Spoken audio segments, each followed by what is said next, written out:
We are live. We are now live. This Hangout on air is live. So hello everybody. There is a lag. So if you do add comments in the chat box, we will respond to them eventually. This is the first Black Ops, possibly.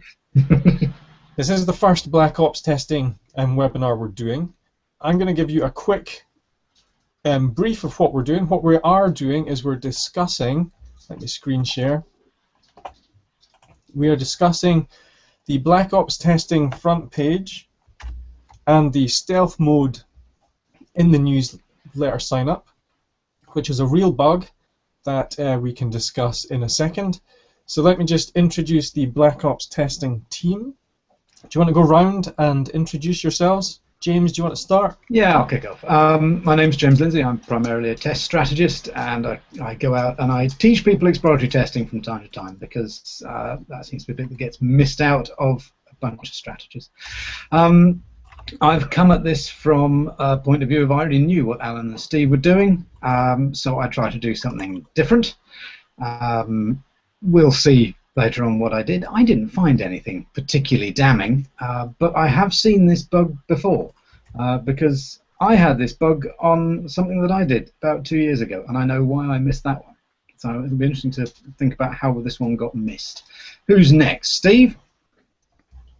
I'm Steve Green, Managing Director of Test Partners, an independent test company, and we specialise in exploratory testing. That's all I've been doing for about the last 14 years. And over to Tony. Evening, my name's Tony Bruce. I'm a contractor. I run Tony Bruce Consult Limited. I do a lot of work with Test Community, mainly based in London, a little bit around Europe.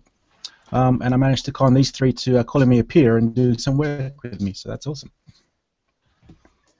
Okay, so I'm Alan Richardson. I blog at eviltester.com and javafortesters.com and seleniumsimplified.com and compendiumdev.co.uk.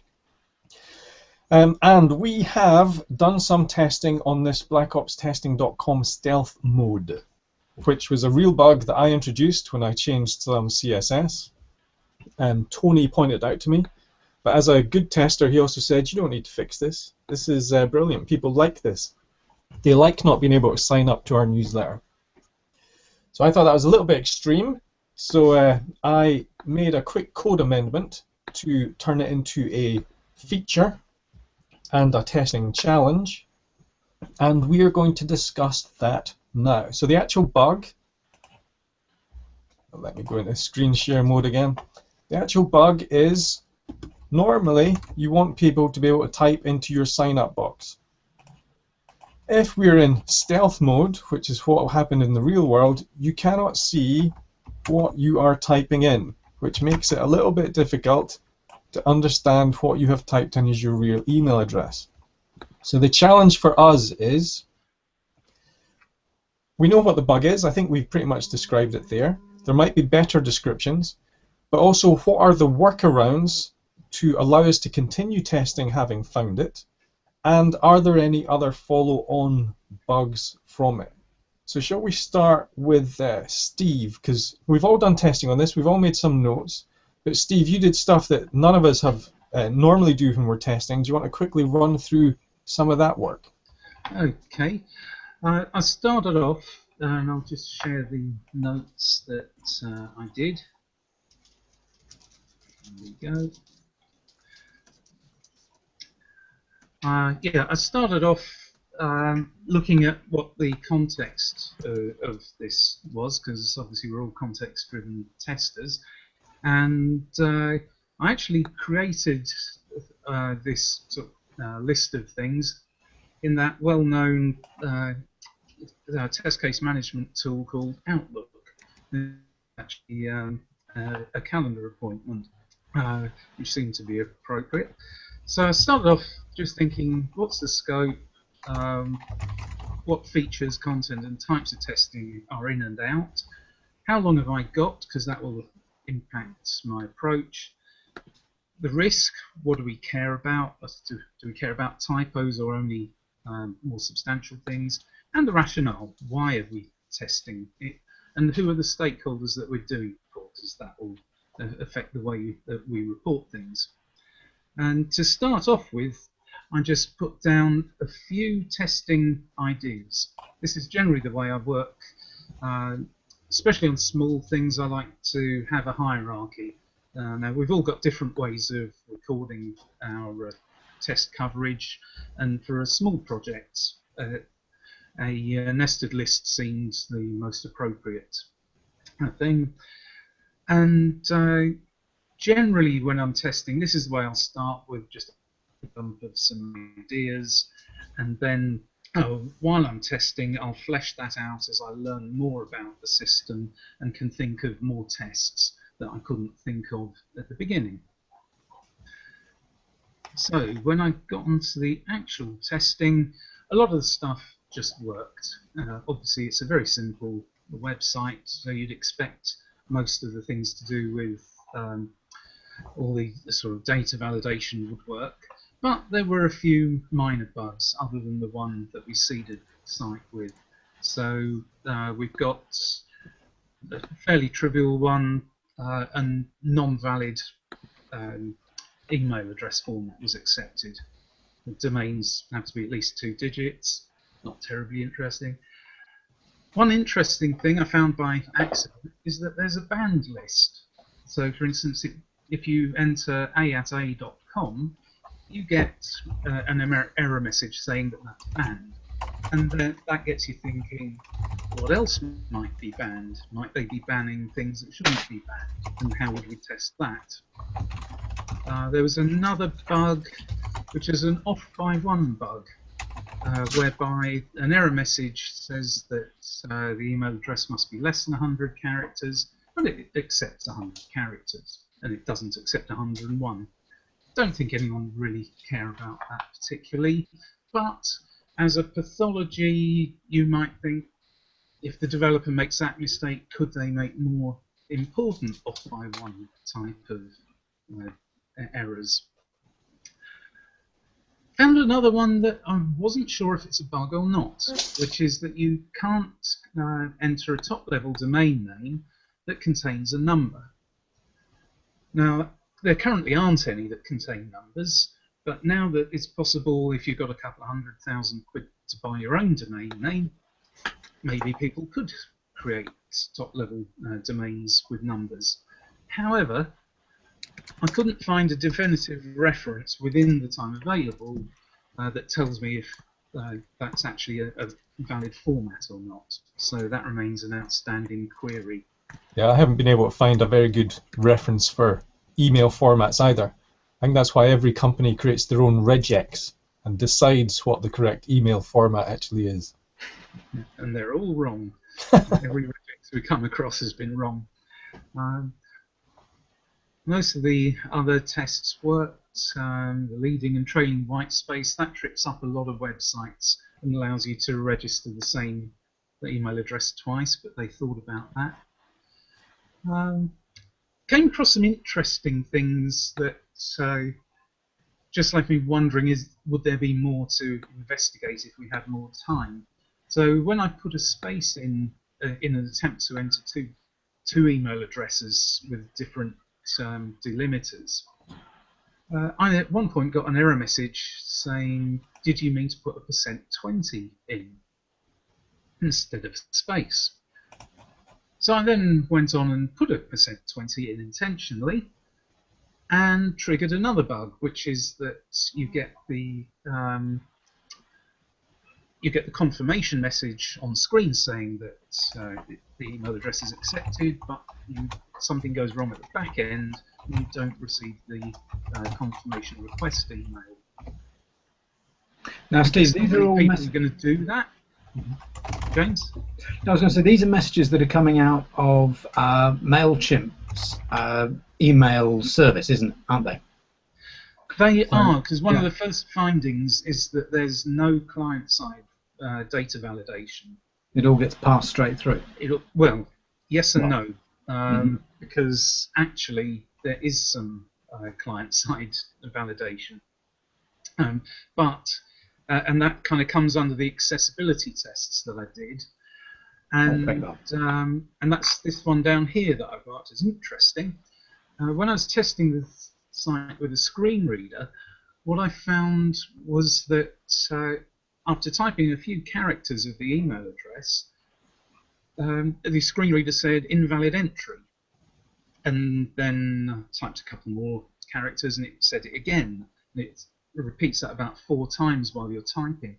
And it turns out that the website's doing validate as you type on the email address format, but that isn't being shown visibly on screen. It's only being exposed through the screen reader, through what appears to be the ARIA markup. So in this particular case, the person who designed the page, Alan, had no idea that that was happening, because he picked up a chunk of code from MailChimp, stuck it in, and in fact there are a couple of examples of this where there are behaviours that we were completely unaware of, because things are happening at sort of API level that are not visible on screen. And the final interesting point I found is another one of those, which is that there's a spam trap text box which is designed to trap robots, and it works by having an invisible text box, which if you type something in it, you basically get dead-ended. And unfortunately, that text box is visible to screen reader users, but it doesn't have a label, so they have no idea what it's for. And that's actually quite an accessibility barrier. So those were the main sort of bugs and findings that came out of the tests that I did. So that is free. A lot of that is free testing from MailChimp, which is good for them. And the ARIA one, was that on our front page, or was that on the form that MailChimp takes you to? No, that's on our front page. Good. So that, because I noticed that this field is set up as a type of email, and I thought, you know, as in within the HTML, the type is set to email, and I wonder whether there might be some automatic verification coming in from somewhere there. I believe it's HTML5 data validation that's going on. So right. They're running, the browser is running its own regex against that, but it's doing validate as you type on every single letter. It doesn't wait for you to move away to another field. And if you're doing that via a screen reader, all the messages come in as audio, so for every letter you type, you get an audio message. Is that? You do. And you can actually, if you know how to write ARIA code, you can add in the attributes to shut that up. There are 4 levels of intrusiveness, ranging from polite to rude, and it would be possible to actually silence that completely. Right. There's one to think about. So we do have complete control over that form. You could write a more detailed bug report and I could try and fix it, or we could submit it to MailChimp and let them fix the bugs on their form. So that's cool. So what about workarounds? Who wants to go first with workarounds for it? I've got the easy one, because it's the only one I really care about, is select all. And then you can see your white text on a whatever color selection background. That's it. That's me. I'm done. I'll go now. You can copy and paste into the field as well. That's pretty easy. Yeah. Or you can turn off your CSS. That will make it show up as well. I presume you can throw a form in. Yeah. Or you can also just click subscribe with an empty field, and that'll take you to the MailChimp kind of error page, which will let you fill it in. You could do that's the ultimate workaround, and completely ignore the page whatsoever. Yeah. Or what else did I do? I also changed the div ID, and I put it into stealth mode, changed it to the div ID of the previous page, and that seemed to work. Okay. So, yeah, there's a bunch. And of I need to do some further investigation. But in IE10, a couple of times when I was in stealth mode, put some text in, refresh the page, the text remained. Yeah, it happens in Firefox as well. Yeah. Not in Safari, but in Firefox. I think there's a caching thing going on. It's browser dependent. I think also we haven't put the code in to tell the browser not to cache it locally. Yeah. But it's not keeping any cookies. It's not keeping any session storage, as far as I can tell. No, that's just standard browser stuff. If you put it in the HTML5 fields, it will start remembering stuff unless you tell it not to. Yes. What else can you do? You can also actually go and edit the page and change the background color from white to something else. Yep, so should we have a look at some of this? If I do a screen share on the actual... so I'm in Chrome. So am I in stealth mode here? I am in stealth mode here. So we've got the copy and paste rubbish. If I inspect this, then we can see that the actual bug is triggered by this changing of the ID. In fact, let me make this even bigger. But we can do all the workarounds that you guys have just mentioned. So I can, in the style parts here, I can change the inheritance from the color. So this is in the input group that this field is part of. I could stop inheritance here in the color and have an immediate workaround. I could, if I put that back in, let's see, there we go. That makes it easier to see. If I scroll down, I can actually change the color. Is that what you mentioned, Tony? Yeah. Yeah, so that should be this one here. I could switch the color off. There it goes. Or I could just change the color to something nice and obvious, like the red. Oops, there you go. Then you can see what it is there. What else have we got? So that's using the inbuilt dev tools. Actually, that's slightly different to what I said. I changed the actual background of the field itself. Did you? Right, so if I change that back to white. So you changed the background color, this one here. Yeah, that one. So I took a screenshot actually. I can share it.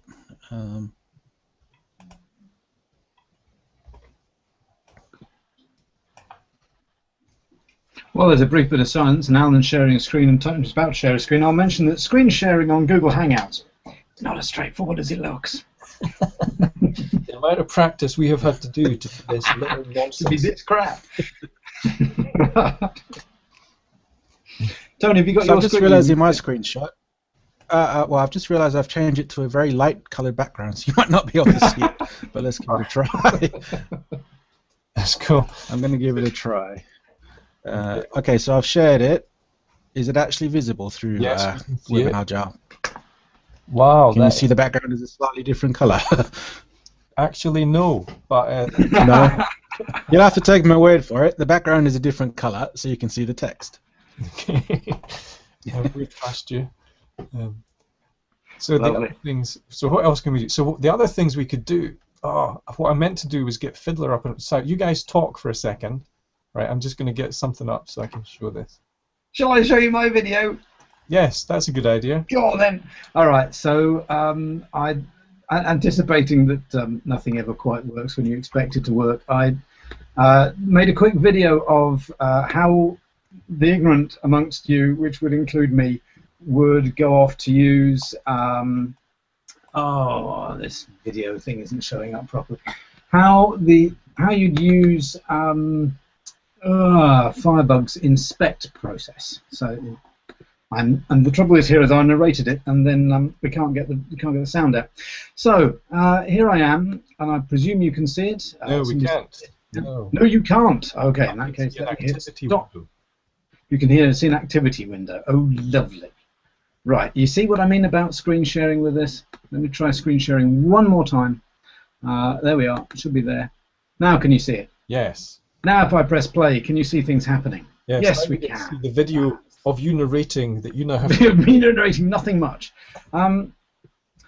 So I'm in the website and I'm in Firefox because Firefox has Firebug in it, and Firebug has some neat tricks. Let me just move it along. Let me do that. So I'm picking up inspect element with Firebug on the input field itself, which is irritatingly obscured by my button. And so what you can see there is the HTML for that input field, and it picks up a bunch of styles from various different CSS files. We're not necessarily interested in that. We're interested in what's the computed style. and the computed color when you come into the page is all zeros. Firebug has a neat thing. If you hover over it, it'll tell you that all zeros is black, which is good because earlier on I was thinking all zeros was white. There we are. Shows it's black. Well done, James. That's the narrated James going slower than the live James. We've got two other things that it picks up. It picks up BS Black Ops header and body, which are two different things, but that's overridden by MC embed sign up input. If I go back to our site and I scroll down, I turn on stealth mode or whatever we're calling it. You'll notice, watch the bottom of the screen, you'll notice that that computed style changes all of a sudden. Boom.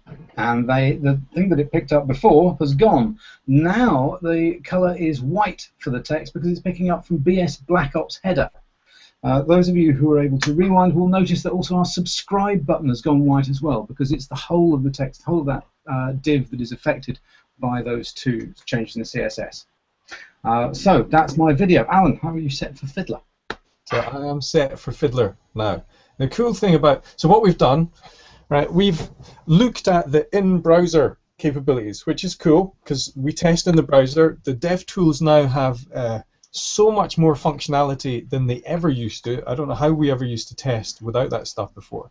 But we've still got browser, sending traffic off to the sites, so we can capture that traffic. So one of the things I did was using the dev tools. Let's see, go over here. So in Chrome in particular, we're able to go into sources, edit them, and save it out, and it will show us local versions of the modifications, and we can jump back through the change history and things like that. So I saved out a local copy of the file for my use. Now in Fiddler, what we can do is when we capture the traffic, I can actually say when the site makes a request for the CSS, I instead want you to use a file that I've told you to use. So in this case, it's a file on my C drive with a valid CSS where the bug doesn't appear in that case. So the automated responders in Fiddler are really useful for helping you bypass this. And what you can actually do is fix the bug, save it, send that file off to someone else, then work with a workaround. This is actually really useful when you're trying to test CSS changes or JavaScript before it's actually been released into your test environment, because you can just feed it through Fiddler in an autoresponder, test it locally, make sure it works, then when it gets propagated through into your test environment, you can test it without the autoresponders on. And I've used this to test Flash games and various other files coming in. When you want to do client-side stuff and you're trying to simulate conditions that are hard, because Fiddler can simulate 404s, 500 errors, a whole bunch of stuff, the autoresponder is really great. So in this case, the proxy is a bit extreme, but as a workaround, it's really useful. What else have we got in our workaround list? I'm looking at my list now, if I can find it. So just quickly, I managed to change the background while you're going through the Fiddler explanation. I don't know if it's worth showing that, but I think I might as well since it's there. Okay. I've got developer tools up so you can see where it's changed as well. Let me try this screen share thing. Not that one, not that one. It's not showing up on the screen share options. No, give me a second. Talk amongst yourselves. No, let's just watch you panic and struggle. Burn, Tony! No, that's cruel. More than welcome to do that That's as me. well. I toddled off and found a website that would take 150 or so pictures through various different browsers, which was fun. It took masses of pictures of our website, presumably buggered up all our stats, and none of them were current. There was only one Safari, only one OS 10. Windows 7 was as far up as it went, so that was fun. But it did give me some clues about links. I can share all those if you like. not that much fun. I've shared my screen. Is that visible now? Yes, it is. Okay. Oh, yes. Now it's very visible. Yeah, I changed it to green basically. So if you, all I really did was inspect the element, then change the style background to dark green. You can see obviously the text is still white as well. So that's you can either do that or change the text itself. So. Oh, see, you did it on the element. That's cool. Yeah. Yeah, the inspect. That's good. Thank you very much. Excellent. So I think we've covered. Oh, so the only other workaround I had was changing the actual ID, because the CSS is applied to something with a particular ID. I think that's what we covered. I mean, what's interesting is this shows up the issues about the actual scope of testing we have to decide on. Right? Because Steve, you did an awful lot of really good testing that went slightly outside the scope of testing the front page, but it was massively useful. Whereas I just completely ignored that, because I'm the developer, I know what the bug is, and clearly I know the exact scope of testing, so I was really limited in what I did. I did notice on Neil's blog post, I guess we should put a link out to that at some point. It's a good post. He noticed a bug that I didn't spot, which was when you click the stealth mode button twice, you get a JavaScript error. So that was dear. I mean, it's obvious that should happen, and I can understand why. But I never noticed noticed. that in Neil's. It's been bad. So there's a link to Neil's blog post. That was quite useful. I clicked on that thing a lot twice and didn't make it do anything. Well, so the error is there. You just didn't notice the No, error I just didn't notice. in your dev tools. Yeah.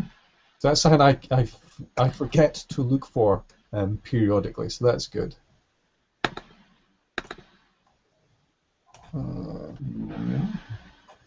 So was there anything else that anyone found? Well, there are things there that make me a bit concerned. I mean, for instance, you can go. It's a one-way ticket into stealth mode. You can't get out of stealth mode when you've stealthed. Yes, you can refresh the page. That was the yes. So that was interesting. And I noticed because it's the whole div, so the button has gone as well. I mean, because I've missed this bug myself on something completely different, in a very similar circumstance, I know some of the errors that creep in when you go live with it, and specifically, it was lots of people viewed it as a challenge, submitted email addresses that weren't the email address that they had because they typed them wrong, which didn't really help me market the thing I was doing. But I didn't spot that one, and you didn't spot this one, and I'm fascinated to think about how we missed it, because this isn't an automatable bug, in a sense. It isn't a bug which you would necessarily write a little test for. You know, make sure you got a nice high contrast. You know, how late did this one fall in? So, I mean, this would completely bypass any automation I put in. In terms of how late, so the site was up and running, the form was there. I just decided to make it a little bit cooler and have some white text in there. I thought that would be cool. But people just managed to sign up, so that's the kind of audience we've got coming to our site. People know how to bypass this kind of problem and work with it. They're either switching off CSS, whatever they did, they managed to get through. So that was good. So I don't know how long it took for us to find out. I think it was about a week. I found that nobody mentioned it to me. Somebody gave me a very obscure thing about how I can't see my email address. And what I thought they meant was they couldn't see the reply that came from my email address. But when I queried them, what they said, no, I actually can't see it. When I typed, I can't see it. And I went back to the page and I thought, since I made those changes, I've never actually typed an email address into the email address field, because every email address I typed in cost me a penny. And I was that tight. Honestly didn't think that would be a problem, and I just didn't type anything into it, because what I was doing was playing with the layout, and my visual acuity was such that I thought, yeah, I can just look at layout and judge whether it's right or not. So I didn't act on any of the things that I'd done because it looked fine, and it wasn't a change I thought I'd made to anything that I could actually act on, so I didn't. I thought that was a neat thing, and my guess is it's something similar, only because I project my own problems onto everybody else's. I was just fascinated by that one. Yeah. It's clearly a bug that testers are more vulnerable to than anyone else. But it attracts testers as well. I had some questions for the more technical of us, because I'm just not. Well, I'm kind of technical, but not in not in a webby way. Despite the fact that both Alan and Steve have employed me to test websites with them. I had a question about if I have to put this thing into one of these tools that I found that I use that gives me 150 pictures of my website through different and obscure browsers. Clearly, this isn't something that just comes up when you hit page load. This is something that needs an activity, but that activity is it's not held anywhere. It's not something where you can send it through to the page, is it? Could we make this more easy to test by having a switch able to be turned on from somewhere else, as in a parameter in the page that we could turn on, so we could send it in the URL? Would that make it more testable? Would that be worthwhile? The bug here is that you can't see it. I mean, you could. Yeah. I'm not even sure I would know how to automatically access the styles that have been applied to something. I went to look that up earlier on today, and it is possible. But yeah, I looked at it and I thought, it's just one step too far for any of these services because it needs text input before you take the screenshot. And none of these services would let me input text before I took the screenshot. So I would, if I wanted to test that kind of thing automatically or test it visually across a wide range of things, I'd want to have a little testability enhancement such that I could fill the form, I could fill some of the fields in on forms. Is there a way of doing that? Do we know of? So I mean, I'm assuming with the post request. Well, there are tools. Yeah. I mean, you could do that through automation and capture the screenshots as you're going. That might work. It's a question of whether it's going to expose enough issues that you're going to do it, and you would have to review each of those movies manually every time you do it, which I have encountered people doing. They have tests with no assertions and just record the entire test run, and then have to manually watch the automated movie that their automation has created in order to pick up bugs. I took my 150 screenshots, I put them into something called iStopMotion, which plays you a movie of 150 screenshots. Like that. That was what I did. It was pants. But there we are. I have a question for you three, actually. Did any of us, or more myself as well, actually, did any of us try it on a mobile device? Stephen Janoway just pointed out a few good things. No? Anyone? No. Steve, how many mobile devices do you have in your test lab? We've got about 75 mobile devices. That's good. In our test None of them lab. were used for this. I didn't test on any of them. Some of my 150 nutty browsers are running on extremely small resolution devices, so I've got a whole bunch of things that are to do with screen size resolution, but I've not tried it through mobile Safari, despite the fact that I own an iPad 1. Yeah, but I had a quick look on my phone and noticed the logo is not responsive, but then I forgot about it completely, so which is nice. Oh yeah, the logo isn't particularly responsive. Well, I mean, it's responsive, and it's responsive. It'll just go out the side of the screen. That's what I class as responsive. It's that's.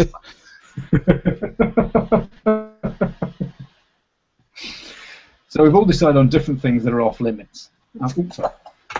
And clearly, we've all decided that mobile devices are off limits. So, interesting places to test. We went for different things because they were differently interesting. We're kind of coming towards an end of the time where we'd be online. Is this a time to wrap up, or should we have a quick word about why we picked some routes as interesting and why we decided on other routes as dull? So that's good. Yeah, I'm just going to quickly promote our face-to-face training that we're doing this to try and promote. So hopefully everyone has now seen a link to that. Because kind of face-to-face and in your face. There are 4 of us and a room full of hopefully more than 4 of you, which would be great because then there'll be lots of ideas. The idea of this testing for us is, so this course for us is that we all enjoy testing together. We've done a chunk of testing together in different forms. We tried teaching together last year, and we had, how many people did we have, 50 or so? It was good. 70 actually, all up. Yeah. So yeah, probably up. So we dragged in a bit of the test lab, and everybody got access to the same bit of software, and so we had 70 people testing and exchanging ideas and having a nice time and finding out what other people did. And I think for me that's one of the key parts of the course. But if you've got just one person standing up the front running one of those things, it's not great, because you don't have any time to interact with the people who are running it, and they don't have any time to interact with you, so it tends to be a bit on rails. But by having 4 of us, and having 4 of us, all of whom test, we've all worked together in some fashion or another, we can really kind of get in amongst the testing that everybody's doing, and it struck us as a really unusual and unique thing to do. So that's the special thing for me about this thing that we're moving towards, is there's 4 of us, a load of you, and we're doing real testing. And we're going to do more testing than we did on the last time we ran this. It's going to be much more hands-on and practical. Yeah. So it should be good. Early bird ends April 30th, so sign up soon if you want that. But in terms of a debrief, I've forgotten what you were saying because I was so busy putting on the ad. My last question was about how we reckoned on interesting routes to test and dull routes to test. What we've talked about the where we went and where we didn't go. Was there any background to why we made those decisions? So my decisions were based on very focused on the front end and looking for workarounds. I was very conscious that I wasn't looking for bugs and that my scope of testing was very, very limited, and that I was trying not to test MailChimp. Yeah, I found the same as well, trying to avoid testing MailChimp itself. I found some really interesting things down in MailChimp because it started to offer me email addresses that it thought I might have wanted, which it doesn't do anymore. Now it just tells you they're banned. But yeah, that was definitely MailChimp. So I thought it was interesting to me to try tools I hadn't tried before, particularly some bulk ones. That's where I went, and so that's where we got for me. And I can't say that I found anything particularly useful there. I kind of immediately classed as dull the area of finding a workaround. Sorry, Alan. And also of reproducing this bug, because it was put in. We know it's there. You know, it's a real bug, but then we have the workaround is there. It's don't press the stealth button. That's what the workaround is. So I didn't go so far on that one. And so I didn't actually produce anything very useful. There we are. See, and there was me thinking that testers are really good at adopting different mindsets and different belief systems, so that we, even though we've clicked the button, we could believe it was a real live defect and test it. Now, I'm sleep deprived. I have to take things seriously. Cool. So I think I'm almost done. I'm not sure if there's any comments coming up that are worth responding to. Well, actually, Ben has just asked, could we have removed any of these bugs earlier by using automated testing? So some of the bugs probably, the JavaScript one possibly, the CSS styling one would be really hard to find with the normal type of automated test. Certainly, I've never written an automated test to detect CSS display errors. I've created automated tests to help me bypass CSS styling issues that make the screen size change, but never styling for visible attributes like that.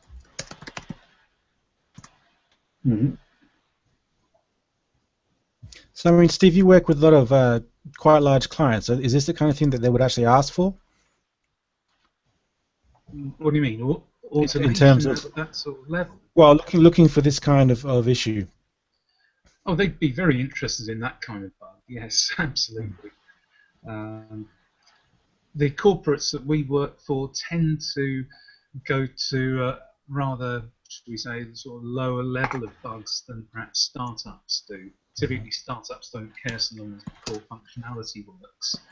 But our corporate clients, they care about one pixel alignment errors. They would care about invisible text like this. They would even care about that off by one bug on 100-character email addresses.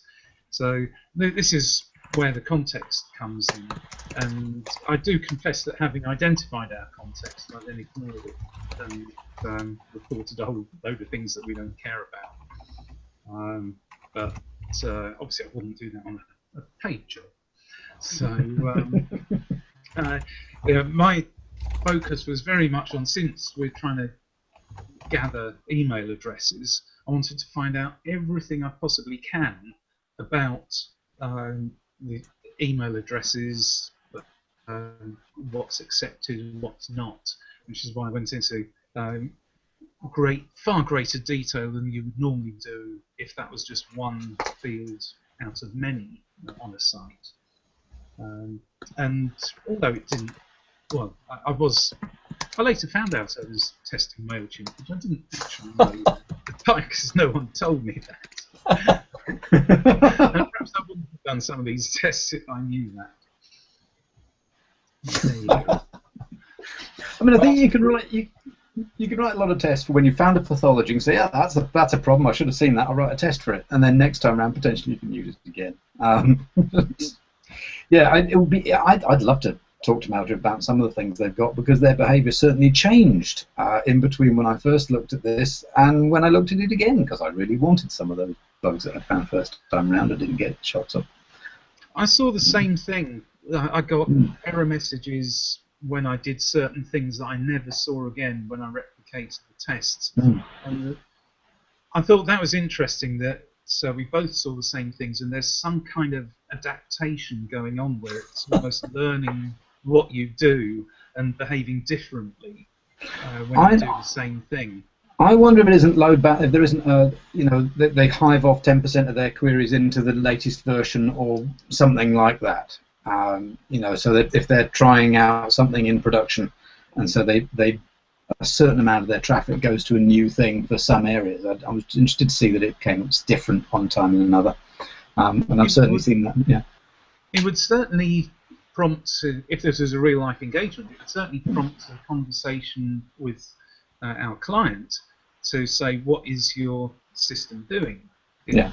Doing the same thing, we're getting different results. Have you got any AI or randomization or load balancing that isn't working properly, or something? Because in something as simple as this, you wouldn't expect intermittent behaviors. Yeah, I just prefer the conspiracy theory that they've got looking for IP addresses that are associated with your office and throwing random bugs at you because they know you can. That's why you have to move office. We've been in this too long. Our cover's blown. Excellent. Okay, I'm probably done. Has anyone else got anything? We've been on, what, almost 45 minutes. We've bored everybody to tears. Is anybody left in the attendees? There's people still hanging on. Loads of them. Well, that's delightful. Everybody, it's been lovely having you here. Thank you very much for coming along. There may be more webinars like this. We'll have to see whether we still get on at the end of it when we talk privately. But we hope that we'll entertain you with more of these, and that you'll consider coming along to something we do where we get paid for them. So, good night from me. It's been lovely. We will share notes, and I think this video will be shared somewhere. So, good night. Yep, that's the plan. Good night, everyone. Bye, everybody. Right, I'm going to stop the broadcast.